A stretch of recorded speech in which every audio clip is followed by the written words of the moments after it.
Cosa Nostra. Stack a penny pinch like I'm supposed to.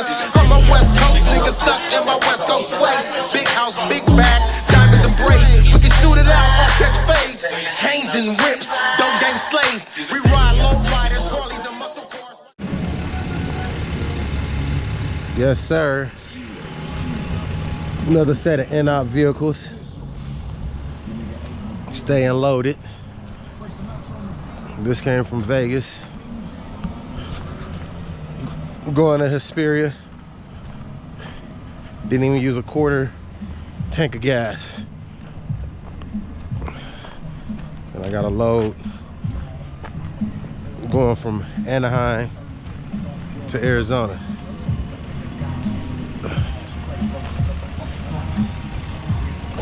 All gas, no brakes, baby.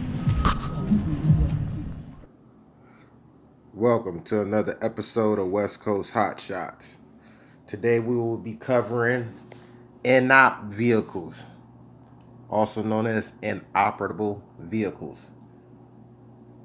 The definition of an inoperable vehicle is a vehicle that's been in a wreck that either need to be winched on the trailer or forklifted on. Most inoperable vehicles are cars that come from places like Copart and IAA, which is insurance auctions. One thing I like about inoperable vehicles is you don't have to load them on. Most of the time they forklift them on and they forklift them off. When they are forklifting the cars on and off, make sure that you supervise the forklift operator and guide him. Don't leave it up to the forklifter to load the vehicle. A lot of times the fork gets hung up somewhere on your trailer, so you want to be mindful and guide him. Another thing, a lot of times these brokers don't post these vehicles as inoperable vehicles because inoperable vehicles pay more. A lot of times when you get an inoperable vehicle, you have to prep it before you get on the road. You have to probably duct tape something from falling off, clean out a trunk, secure a door, tape a window. It's many times these brokers will not mention or disclose on Central Dispatch that it's an inoperable vehicle because they know they'll have to pay more. You won't find that out till it's already dispatched to you and you're going to pick up a vehicle. Another thing. So, I'm in California. There's a lot of companies that do freight.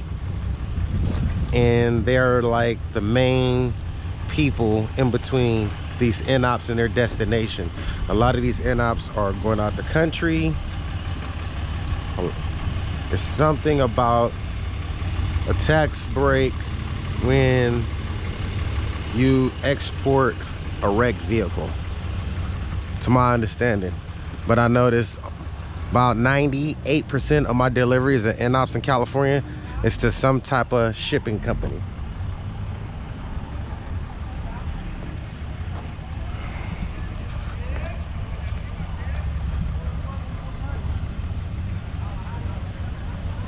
Most companies, they want you to do a picture on each side, front, back, dash, and that's it. Some companies don't even want that because it's an in-op vehicle. So that's the plus side of dealing with an in-op vehicle. You don't have to worry about being nice to the car, opposed to transporting a new vehicle. And for some reason, most times, these pay more. So we got a load going from here to Utah. We're gonna show you how you're supposed to get it out here with these cars. No playing. We running. All gas, no brakes. West Coast Hot Shot, stay tuned.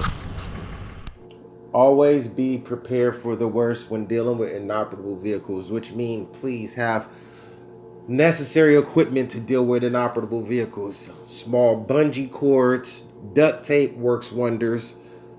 I use shrink wrap that they use to wrap pallets.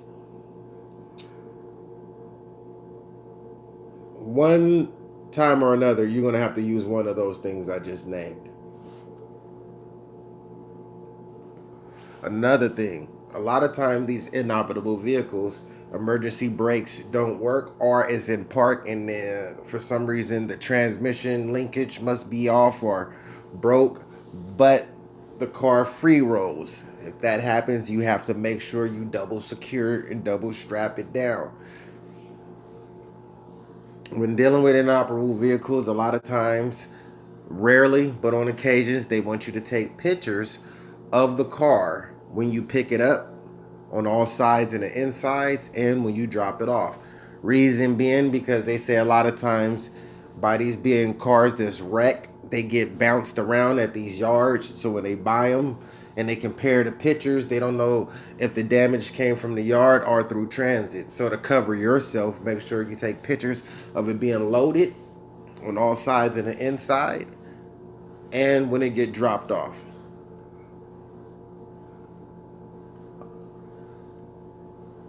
Now, the bad side or the downside to inoperable vehicles, a lot of these places that you deliver them, they don't have a real system on getting people in and out. So a lot of times you'll wait. The longest I've waited has been about 2 hours to drop off a vehicle. One time, it was so many trucks. I came in the morning. It was 10 semi trucks with the 10 car haulers.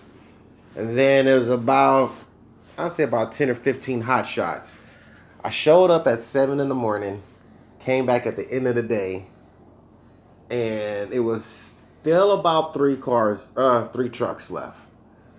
So I was able to run around, drop off my load. Only thing is I wasn't able to be fully loaded because I had to wait for that last car. So the thing when you're dealing with these inoperable vehicles, they're harder to get released than a brand new car, because most of the time you get all the documentation for the car. You get all the keys, you get the title, and whatever else paperwork from wherever you bought it from. So they take a lot more precautionary steps than a new car. A new car, you show them the BOL, the last 6 of the VIN, they give you the car, and that's that. When it comes to these inoperable vehicles, some places want a license, they want your plate number. Yeah, but that's just to cover themselves.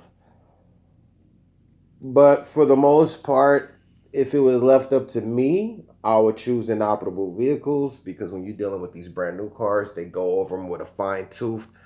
They're looking for any excuse, it seems like, to put a claim in. Because if they find one nick on a brand new car, a lot of times these places work with you, but luckily I haven't ran into no problems. But if I had a choice, I would strictly deal with inoperable vehicles. So you see, I have a lot of footage, different scenarios, different situations when it comes to inoperable vehicles. And I'll try to bring you as close as reality as possible these facts on what I actually go through to help you make a better decision.